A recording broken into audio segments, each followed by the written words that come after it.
I sustained very bad injuries to my face this month. I'm in the stage of healing when the scar tissue has formed, but it's still very tender new skin. I'm going to have very obvious facial scarring for the rest of my life. The injury starts about an inch above my hairline, goes down over my brow so that on part, hair will not grow. It continues down my cheek where it is deepest. I'll always probably have an indentation in the fullest part of my cheek. Then it continues to my jawline. In some ways it's okay. I'm happy it's just cosmetic damage. My friends are super reassuring, telling me how badass and sick it's gonna look. They say I'm still as hot as ever, now a little more sexy and mysterious. But in some ways it really sucks. I know that I'm always gonna be seen first as the girl with a scar. And it feels especially bad when people look at me differently. This week, I had to fly home for a family thing. It was a plan I'd made long before my injury. I wasn't really looking forward to the pity or people making a big deal of it. I'd rather it not be acknowledged. I'd also met with my dermatologist who said that I was at the stage of scar tissue formation, that I no longer should be dressing the wounds. The skin was healing and instead I needed to be applying topical cream and Vaseline to keep the site clean and moist. It also looks a bit ugly. The building scar tissue is very red and tender, and with the Vaseline over it, looks slick and shiny. So I get on this flight, I have the window seat and I put on my headphones and drift off to sleep when the plane is still boarding. I wake up to this kid, maybe 4 years old, sat next to me, throwing a tantrum. I didn't catch the first part of it and I honestly couldn't understand what he was yelling about. His father said to me, "Can you cover that injury?" I said that my dermatologist recommends I don't, so no, I don't think I will. He started snapping at me saying, "There is no need to be so rude. That injury is graphic and it's scaring my little one." I said, "This is my face. The only damn face I've got. It sucks being told I'm so ugly I can't show my goddamn face in public." He started to backtrack saying, "Just until it's healed," and I said, "It'll always be with me. Maybe teach some compassion and respect instead of telling a girl half your damn age what you think about her face. That's rude." He actually got up after that and I think went to a stewardess about a seat change because a young couple came to sit next to me on a few minutes instead. I've gotta admit I felt so low that I put on my sunglasses and had a quiet cry for a few minutes. A couple years ago, a close friend, Ashley, started a long-distance relationship with a guy, Chris. He has been really good to her and after meeting in person a few times, they decided to move in together. I was super happy for her as she had a few bad relationships over the years and it was nice to see her in a healthy one. That joy faded the last couple months before she moved a few states over to be with him. The issue isn't her moving, but that she repeatedly joked about having a baby from Chris. At first, I accepted it as jokes, but over time I realized Ashley was serious. For context, Ashley has 2 children from a previous relationship, ages 10 and 12. Chris absolutely doesn't want kids. He told her this at the start and any time she hinted possibly wanting more, he shot it down, saying it was a deal breaker. Now, Chris is more than willing to accept her children as her own, because he loves her and after meeting her kids, them as well. He's accepted that they are a package deal with her, and since they are at an age where they are semi-independent, it's not an issue for him. To me, Chris is a real bro, for taking on her kids without issue. Hearing Ashley say she wants a baby out of him, one way or another, bothered me to no end. It's hard enough to find a partner that treats you well and accepts children that aren't their own. To find one that does and then talk about plotting to force a baby seems gross and manipulative. Before her move, I had sat down with Ashley, trying to talk sense into her. At first she resisted, but finally it seemed she understood how shitty it would be. After I felt like she had understood, I put the issue behind me and helped support her through the hassle of moving. A few days after she left, I got a call from a mutual friend who delves into the Wiccan / metaphysical realm. She was distraught and confessed to me that shortly before Ashley's move, Ashley had come to her asking for a fertility spell. This friend didn't feel comfortable about it and refused. When pushed, she said she cast a spell for a healthy and honest relationship, but told Ashley it was for fertility. As you can imagine, I was livid. I messaged Ashley, confronting her about what I learned, and she laughed it off as she was desperate, but magic is fake anyway. So what's the harm? She then let it slip that since Chris was planning on getting a vasectomy in a few months, she had poked holes in their condoms as a last-ditch effort. At that point, I couldn't stay silent. I gathered up screenshots of all the conversations over the last few months and sent them to Chris. He understandably freaked out and kicked her out. Now, Ashley hates me because she was kicked out after a huge move and didn't have a job or money to make it back. She said I'm a terrible person for putting her and her kids out on the street. My twin sister, May, and I are identical. At the end of our first year of college, I was in a car accident, and I ended up with a facial scar and major trauma. I started seeing a therapist because of the nightmares and the fact that I was panicking anytime I got into a car. That led to me realizing there were some deeper issues, which we worked on. As part of that work, I got a physical. Started working with a dietitian to fix my diet and the smorgasbord of vitamin deficiencies it caused. I started working out, strength training 3 days and sprints or hit on 3 with our older sis. By the end of our first year of college, we had each gained about 30 pounds. By the end of the next year, I had lost half of it, but I was smaller at 134 pounds than my previous 120 because of the muscle mass. And that's been my size for the past half-decade. I found a new beautician, and she gave me long layers to make my natural curls be curls instead of waves of frizz. I always wanted but that my old one said would look bad and refused. I stopped bleaching it and let it go its natural dark blonde / light brown. I stopped spray tanning. Again, that's been my look for the past 5 years. I live in a rural area, and the internet isn't great.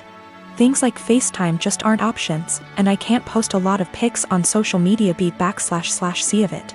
This is relevant because a big issue is that May didn't see me over the quarantine. We talked on the phone a couple times a week, but it mostly revolved around her wedding planning.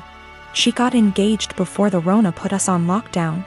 I wasn't her mo, so mostly I was being told decisions, not involved in the process. When it came to the bridesmaids' dresses, May sent our sister, SIL, and me a link and told us to get it in our size. Same with hair and makeup, but we had to arrange for a beautician because May's wouldn't do more than 4.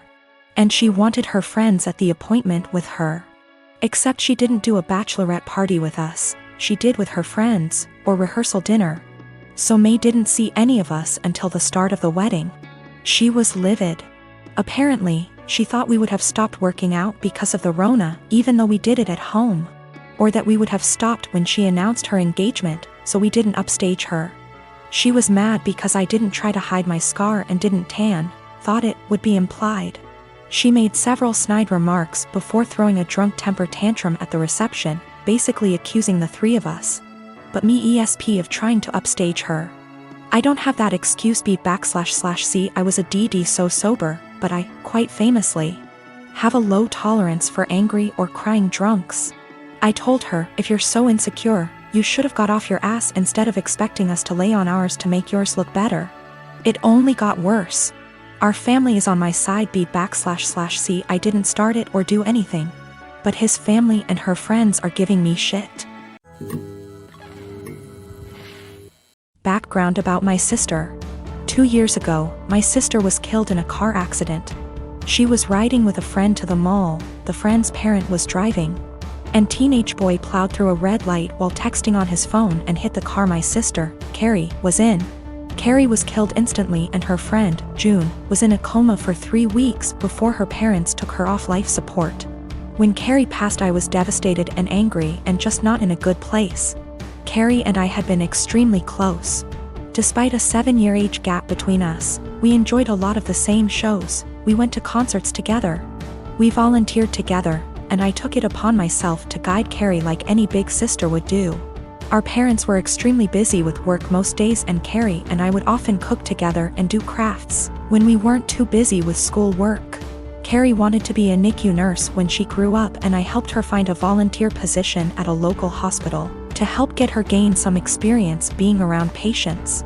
In short, Carrie was my sister and best friend, and when she passed, I was a mess. The last craft Carrie and I made together was a set of candles.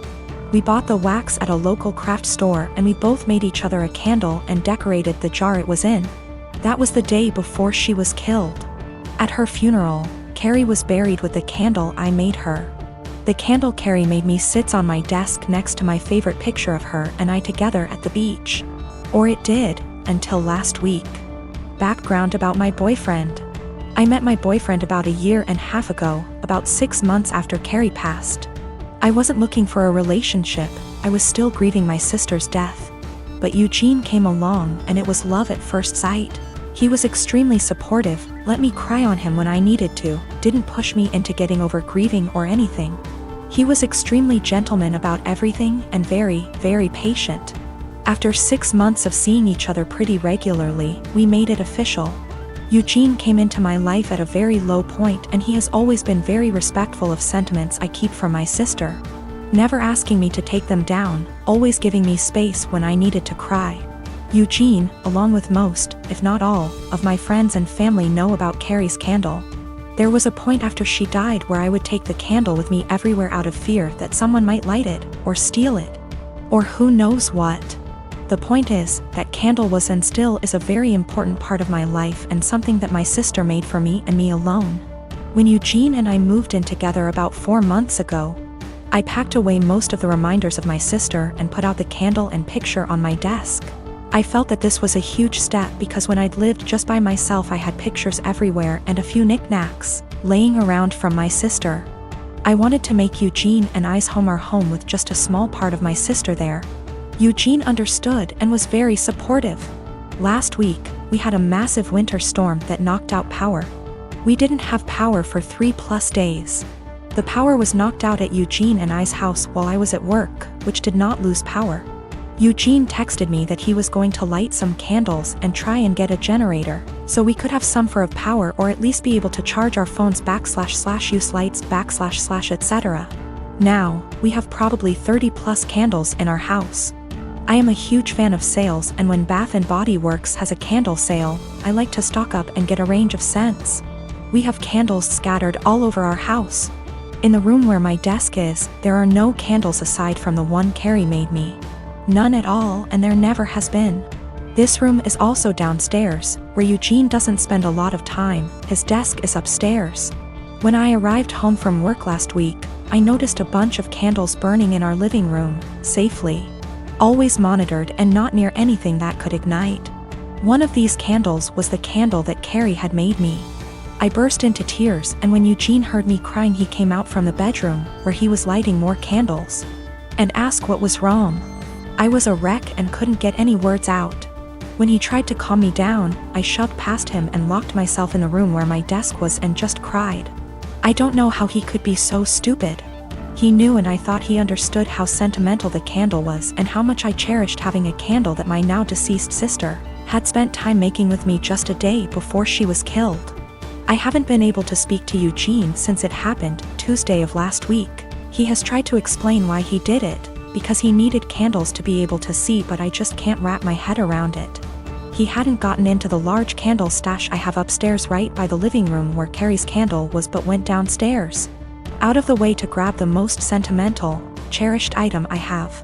The candle was burning most of the day while I was at work and is now melted and pretty much gone. I do still have the jar it was in, but I can't look at it without bursting into tears. Eugene says it was an accident, but I just don't believe that. He said he was getting around to lighting the candle surplus we have upstairs, but just hadn't gotten there yet. After being home 6 hours alone with no power. I am heartbroken and feel like this is a major slap in the face.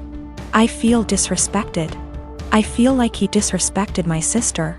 I just don't know what to do. I don't feel like I can forgive him for this.